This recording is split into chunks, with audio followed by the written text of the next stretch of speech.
this ran me about $40, can actually play music. Might as well turn the flashlight off. So from here, we're going to go into the food supply that I have, and in reality, if this was a ration situation, I feel confident in my abilities, because this is all about building confidence in the same way that somebody might take martial arts to build confidence so they're able to protect themselves.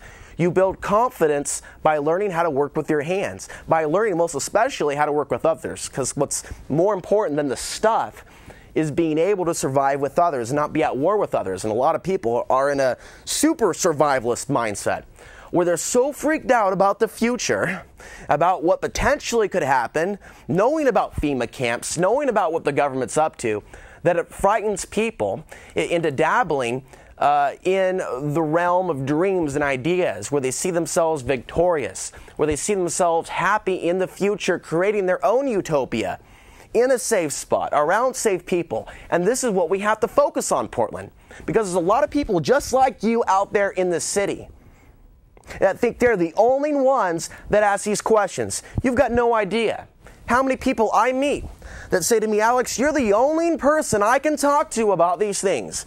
Potential ideas, different things, the origins of civilization, where we're going from this point out, 9/11, the Big Brother police state, different ideas on 2012, solar flares. But the reality is this town has a lot of people in it that think just like us. The goal is to break through the peer pressure. The goal is to relinquish any care or concern about what other people think about us and the journeys in life that we're on. Because, folks, I don't think it's an accident that we're here, that we're even facing these things. I think it's here not happening to us, but for us to learn from. Now, take whatever information you like from the show and apply it to your life, and if there's something that's not relevant, leave it. But the whole point is to become more independent, to not be fearful as we go about these things. So it's natural and it's normal to have a food storage or food supply. After all, we do got to eat, don't we? There's no point in maintaining some sort of insane dependence on the GMO supermarkets. Now, on the topic of GMO, there may be some GMO ingredients in this can of Campbell's soup, but canned food does last a long time, and in a survival situation, whether something has MSG in it is going to be the very last thing on your mind. Also, when you see good deals at the supermarket, canned food, get extra canned food. You never know when you're going to need a barter for something else that's valuable. Peanut butter is a great source of protein, so I have that in my pack as well. Bob's Red Mill is down in Milwaukee, so I've got some of their stuff that I can eat. These are also real quick. This is actually organic, naturals, maple and brown sugar, instant oatmeal. I've got lots of tea. I've got lots of other things. I've got lots of grains in mason jars. But of course, when you're traveling on the road, you want things to be in plastic containers, even though they do leach BPA because they could break. So what would be great, of course, is someone made a new product and marketed it on a wide scale that was a glass product of some type with some sort of a lining. So maybe someone's going to be inventing that in the future and marketing it. I'm sure it's already been invented. But we have to continue to evolve in so many ways. How we eat, how we live, what we say. We have to be responsible for the very thoughts that are coming out of our vibrating from our head and the words coming out of our mouth, because they have an impact on reality. So every time you say it's too insane, I can't do anything, I can't get prepared, I'm too old, I'm too thin, I'm too fat, I'm too much of a woman, things of that nature. They're fallacies, they're lies. We have strengths we were born with when we came to this planet.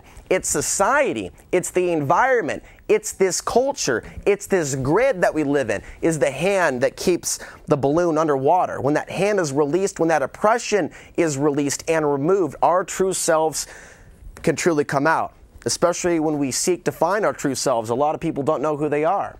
Moving on, this is some masala seasoning, because I definitely am trying to improve my ability at making Indian food and vindaloos and things of that nature. It's certainly in my blood. I do have some Indian in me on my dad's side via his grandmother.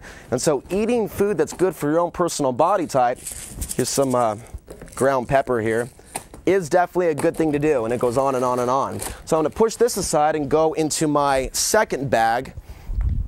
And this bag by itself, I think I'm going to stand up as we do this portion of it, could probably feed, if I were to ration this off, 4 to 5 people for 3 weeks. This is some black rice that I got at an Asian market. In fact, I'm going to hold it over here.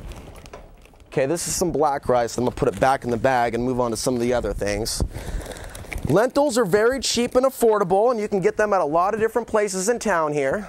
Put that in there, maybe boil it after the show.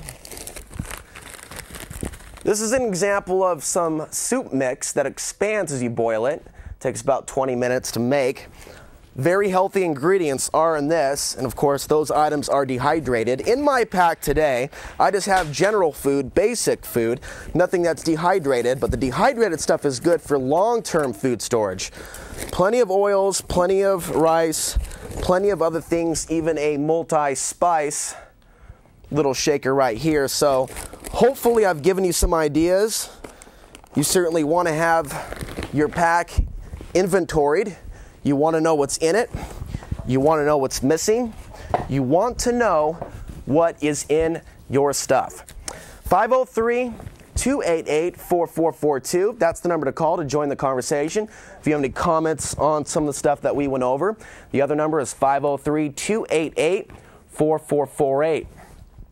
The other thing that I'm going to mention is this article that came out several months ago, and it is entitled "The Top 100 Items to Disappear First in a Crisis, in a Meltdown." This is written by someone that goes by the name of Mr. Smashy, and this comes from Survival Cache. So before we get to the news and your phone calls, I'm going to go over this top 100 list. Number 1, we have generators. Generators, they are at the top of the list. Underneath that, number 2, water filters and purifiers. And I'm going to continue on here without mentioning the number.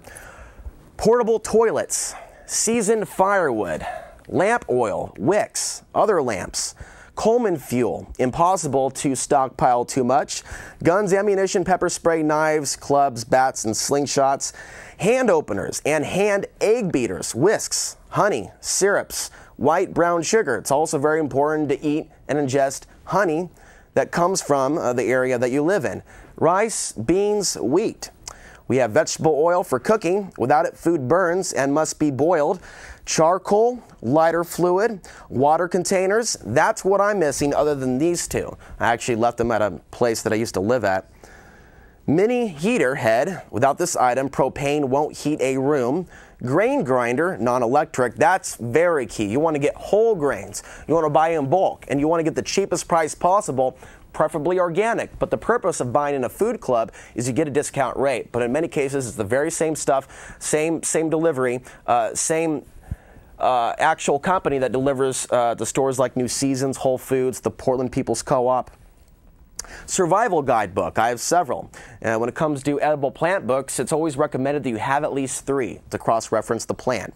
Lantern mantles, baby supplies, diapers, formula, ointments, aspirin, etc. I don't know if tampons are on this list. Washboards, mop bucket with wringer for laundry. Also, non-lubricated condoms are good for carrying water, but of course, heavy emphasis on non-lubricated.